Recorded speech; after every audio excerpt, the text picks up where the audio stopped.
Hi, I'm Dr. Jim Lowe from the College of Veterinary Medicine at the University of Illinois.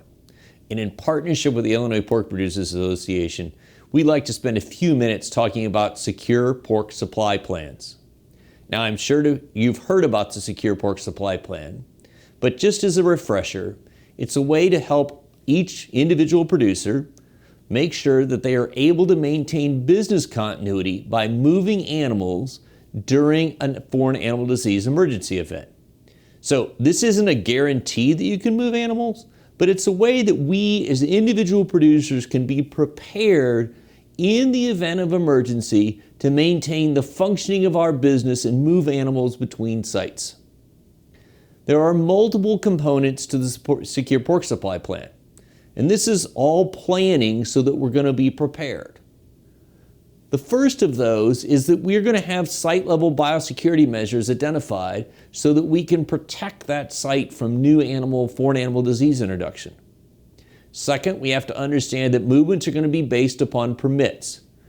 And those permits are only going to be issued for movement between two sites that each have valid NIS premise identification numbers.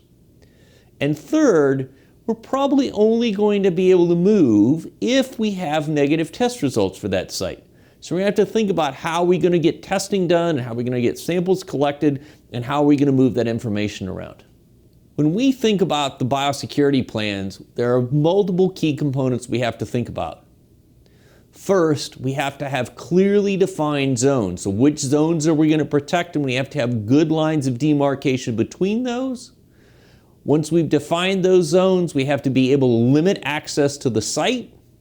We're going to have to be able to decontaminate trucks prior to entry into these controlled zones. We're going to have to be able to decontaminate supplies prior to entry into these zones.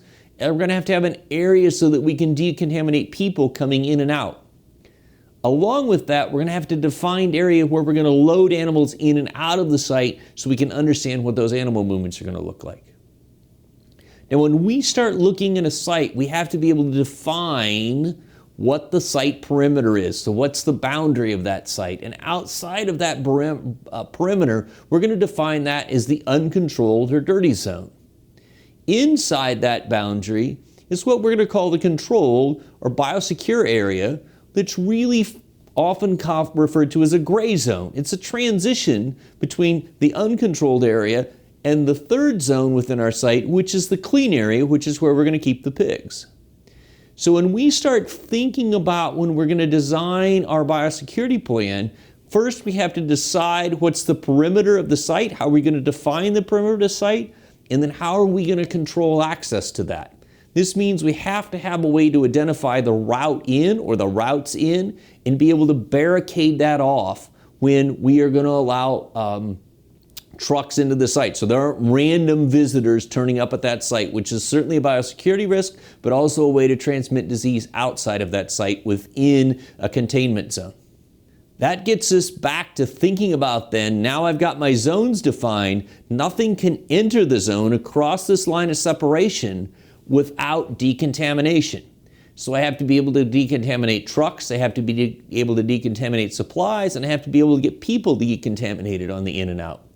I have to be able to do this in all weather, so I need to be thinking about how am I going to get trucks washed off or supplies disinfected and done in a manner that I can do that when it's really cold or it's really hot or it's windy. So where am I going to put that out? How am I going to make that happen? How am I going to think through that? We think it's important that you're meeting with your veterinarian now to sort out where you might do some of these things at, how you might implement these things, and how we're going to make that happen. The second half of movement, right, where our goal is to move and maintain business continuity, we're going to have permits to do that. We're only going to allow movement between two sites with valid NAS premise IDs. Here's what you can do right now.